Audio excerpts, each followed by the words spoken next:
नरेंद्र मोदी के खिलाफ नीतीश कुमार चुनाव लड़ना चाहते हैं, प्रधानमंत्री बनना चाहते हैं।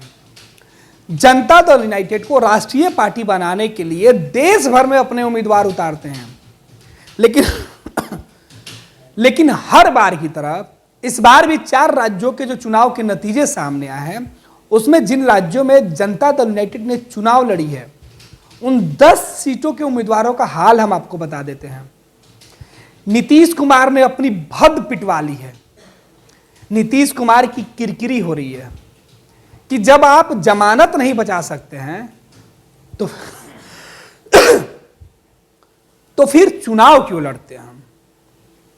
नीतीश कुमार जिन जिन राज्यों में चुनाव लड़ रहे थे, उनमें 10 उम्मीदवारों को उन्होंने मैदान में उतारा था।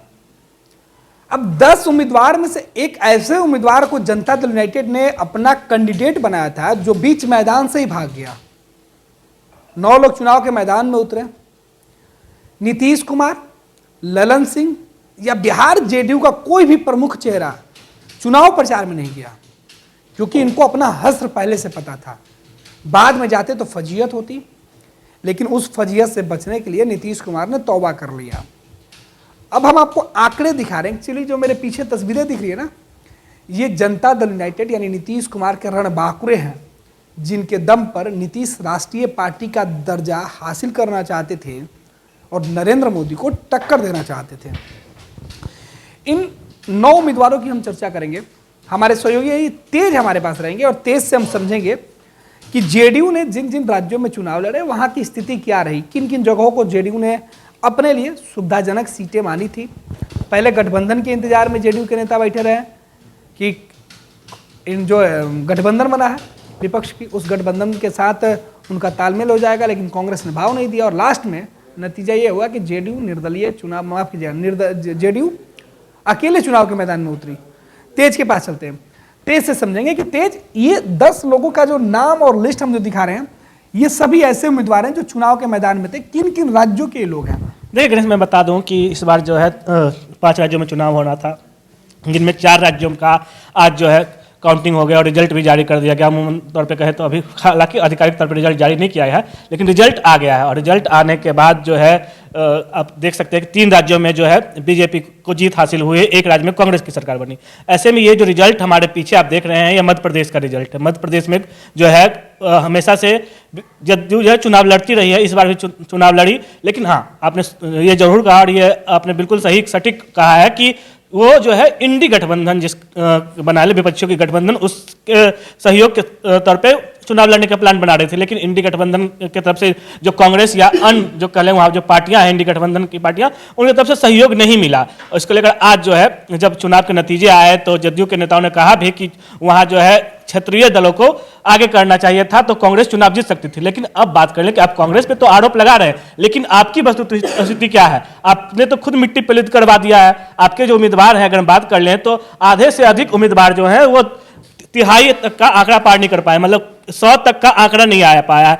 आधे से अधिक उम्मीदवार को महज 70 से 72 वोट ही आया है। अगर हम बात कर लें कि पूरे आप कौन कौन सीट पे चुनाव लड़ रहे थे, तो हम आपको बता दें, सबसे पहले पिछौर सीट से जो है चंद्रपाल यादव मैदान में थे। चंद्रपाल यादव को इस बार मात्र 72 सीट मिला है। सबसे बड़ी बात है कि आप जमानत जब्त नहीं बचा पाए। ये चंद्रपाल जी, बिल्कुल चंद्रपाल जी आप देख सकते हैं, यही है ये 87 वोट लेके आए हैं। ताजा आंकड़ा तो मतलब 87 आए हैं, लेकिन मतलब जमानत भी ये नहीं बचा पाए हैं। तो फिर चुनाव लड़ने को आप मध्य प्रदेश में चुनाव लड़ रहे हैं, मामा के खिलाफ मैदान में उतरे हैं, तो तैयारी भी आपकी पूरी होनी चाहिए। अब आपकी तैयारी है ही नहीं। अब 87 वोट के लिए आप उम्मीदवार उतारते हैं, तो इससे बेटर है कि पंचायत चुनाव में चुनाव लड़े आप।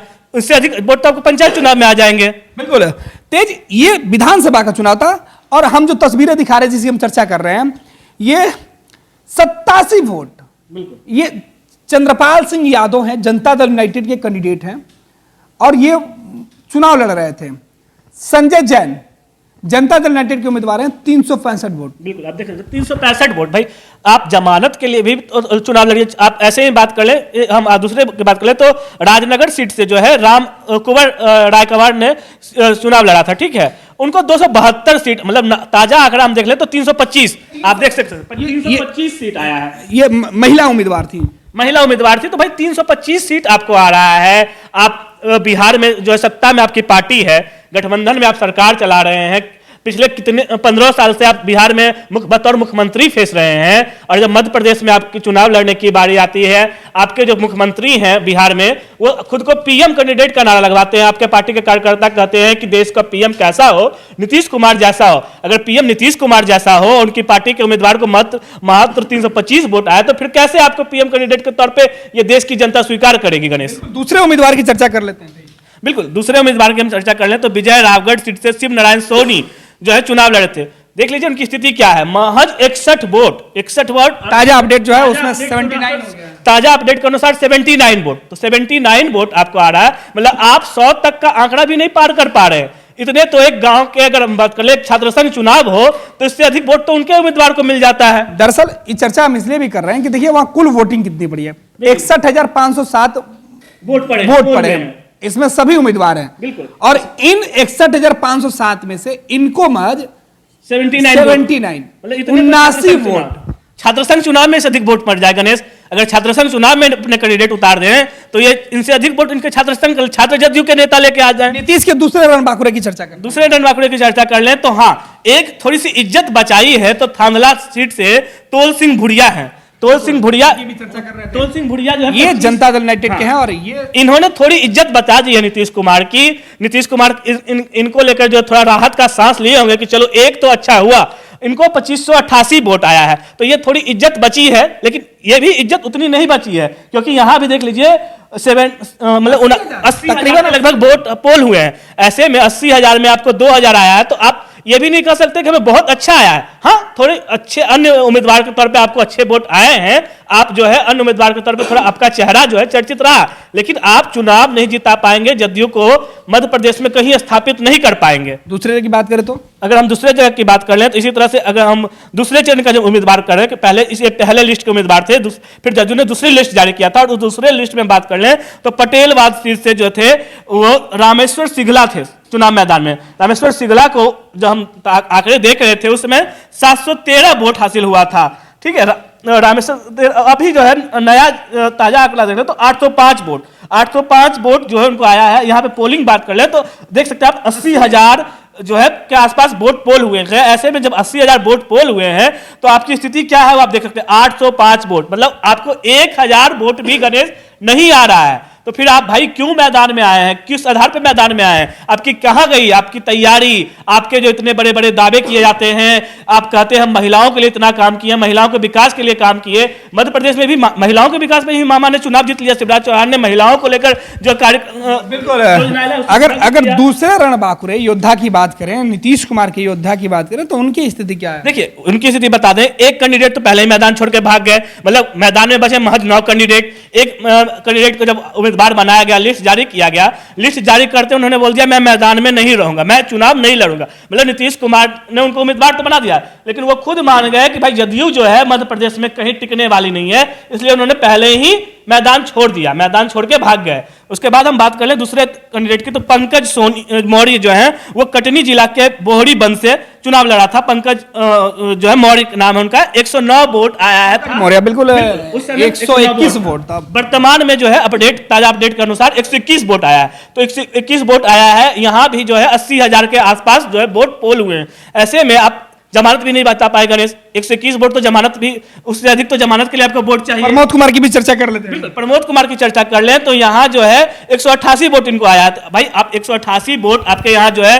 76,000 के आसपास वोट पोल हुए हैं। ऐसे में आपको 188 वोट आ रहा है, तो आप कहाँ अपने आप को खुद आके कि आप कहाँ हैं? ऐसे में आप क्या पंचायत चुनाव लड़ने लायक हैं? क्या आप जो पंचायत का चुनाव होता है मुखिया का, सरपंच का, उसके उम्मीदवार हैं? अगर आप मुखिया और सरपंच के उम्मीदवार हैं तो फिर विधानसभा में क्यों आए? बिल्कुल बहुत धन्यवाद तेज। मुख्यमंत्री जी हर चुनाव में ऐसा ही क्यों होता है? ये तस्वीरें क्यों ऐसी रहती है? मुख्यमंत्री नीतीश कुमार जी, आप तो लंबे समय से चुनाव के मैदान में चुनाव कराते और देखते आए हैं, लेकिन यह नतीजा किस तरीके की तस्वीरें हैं? आखिर बिहार के मुख्यमंत्री नीतीश कुमार किस उद्देश्य के साथ चुनाव के मैदान में अपने झंडे के बदौलत लोगों को मैदान में उतारते हैं? यह नीतीश जी को सोचना है। मुख्यमंत्री जी, ये जो प्लेट हमने लगाया ना, ये तस्वीरें हम आपको दिखाने के लिए लगाए हैं। मुख्यमंत्री जी तस्वीरों को गौर से देखिए, ये आपके लोग हैं, इनको आपकी पार्टी ने चुनाव लड़ाया है। इनके लिए आपकी पार्टी ने इनको मैदान में उतारा है। ये जीतते तो आपका नाम रोशन करते, लेकिन इनकी हार तो कहीं नहीं सकते क्योंकि आप लड़ाई में ही नहीं है, आप मैदान में ही नहीं है। आप ऐसे योद्धा हैं, आप ऐसे रणबांकुरे हैं, आप ऐसे पार्टी के कैंडिडेट हैं जिस पार्टी के जो नेता हैं वो इनसे दूरी बना लेते हैं, और ये जो हैं अपने नेता से ही अब दूरी बनाएंगे। किस मुंह से नीतीश कुमार को बताएंगे कि हम तो जमानत भी नहीं बचा पाए, और वो भी वैसे मुख्यमंत्री से जो प्रधानमंत्री बनने का सपना देख रहा हो, देश में सभी नेताओं को एकजुट करने का सपना देख रहा हो, विपक्ष के सभी नेताओं को एक मंच पर लाने की बातें कर रहा हो। आखिर अब कैसे मंच पर सबको लाइएगा? अब कौन आपकी बात सुनेगा? कैसा जनाधार? नीतीश जी जरा इस 10 लिस्ट पर नाम जो है ना, लिस्ट पे एक बार निगाहें दौड़ा लीजिए और पूछिए कि जेडीयू ने इसी फजीहत के लिए चुनाव लड़ने का फैसला लिया था क्या? नीतीश कुमार जी ये आपकी छवि को बेहतर बनाना चाहते थे या आपको बदनाम करना चाहते थे? मुख्यमंत्री जी को जेडीयू के नेताओं ने ही बेइज्जत करा दिया। अब तो नीतीश जी की यह हालत हो गई है कि वो अब कहीं चुनाव लड़ने से पहले सोचने पर विवश हो जाएंगे कि क्या करें, जमानत ही नहीं बचा पाते हैं। अरे जमानत तो साहब दूर की बात है, आपके जो रिजल्ट के आंकड़े निकल के सामने आ रहे हैं वो 3 अंक में ही बामुश्किल हासिल कर पाए। 1000 से ज्यादा लोगों के वोट नहीं आ पाए। 1-2 कैंडिडेट को छोड़ दे तो वो 1000 का आंकड़ा भी नहीं कर पाए पार। और आप देश की बात करते हैं, देश के अगुवा बनने की बात करते हैं। सीएम साहब, ये जो चुनाव के नतीजे आए ना, इन नतीजों को आपको देखना होगा और आपको सोचना होगा कि आपके फैसले क्या सच में बिहार की सियासत के लिए, भविष्य की सियासत के लिए उचित है। आपके नेता कह रहे हैं कि आज 4 राज्यों के रिजल्ट जो आ रहे हैं वो भविष्य के सियासत के लिए एक रास्ता खोल के जाएंगे। तो आप देखिए, आप इन्हीं रास्तों पर चल रहे हैं और आपके ये लोग झंडा उठा के पीछे पीछे चलने को तैयार हैं। तो मुख्यमंत्री जी ऐसे रणबांकुरे के सहारे, ऐसे योद्धाओं के सहारे नरेंद्र मोदी की आंधी और तूफान को आप नहीं रोक पाइएगा।